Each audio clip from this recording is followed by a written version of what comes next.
Good afternoon. Today is Friday, April 2nd, and this is Expose Obama's Weekly Review. Here's what's happening this week. Our top video today is Congressman Phil Hare saying that he doesn't worry about the Constitution in reference to a question about his vote for Obamacare. In the same video, he claims to have read the whole bill 3 times. That's 8,400 pages, but obviously this congressman has not read the Constitution. This is very indicative of the problem within Congress today, so check out the video. We've got to turn this... more doctors. Where in the Constitution? No, we are going to... I don't worry about the Constitution on this, to be honest. That's that's right. Jackpot, brother. Oh, Wow, that's amazing. Our next clip is Congressman Hank Johnson.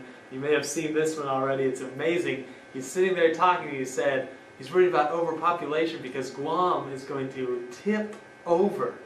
What also amazes me is the admiral who's speaking to his response. The admiral says, "Sir, we don't anticipate that happening."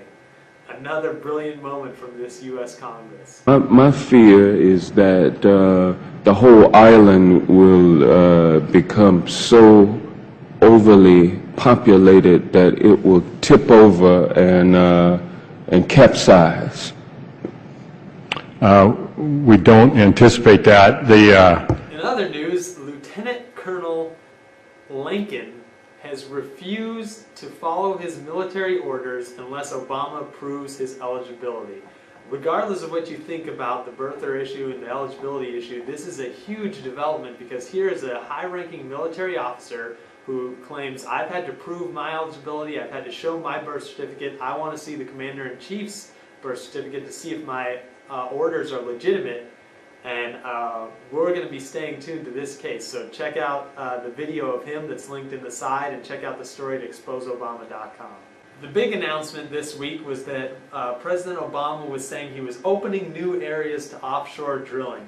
It turns out this is a huge farce. If you look at the actual story and what's actually happening, he's closing areas in Alaska that were previously open, and the areas he's opening off of the eastern seaboard in Virginia and Florida have been ruled by environmentalists in the courts to be off limits for drilling. And even though he's allegedly opening them, these are going to be processed through litigation and through bureaucratic red tape, and no drilling is ever going to come about this. So read the story on exposeobama.com. We've got the link in the sidebar that Obama may be making big claims of being a moderate, but this is just political charades.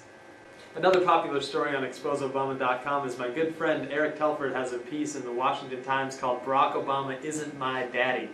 This deals with the provision of his recent takeover of healthcare that mandates that adult children up to the age of 26 be eligible to be covered under their parents' plans. This is just going to raise the cost of premiums for everyone and lead to less people being insured. So take a look at that. It's an interesting read. Our top story of the week on exposeobama.com is a column by our publisher Floyd Brown about who authorized the White House bribes. 2 Democratic candidates, Joe Sestak and Andrew Romanoff, running for the United States Senate, have come forward claiming that someone in the Obama administration offered them federal jobs in exchange for dropping out of a race. This is a felony crime, and someone needs to be held accountable for that. So I encourage you to read the column. It's very important.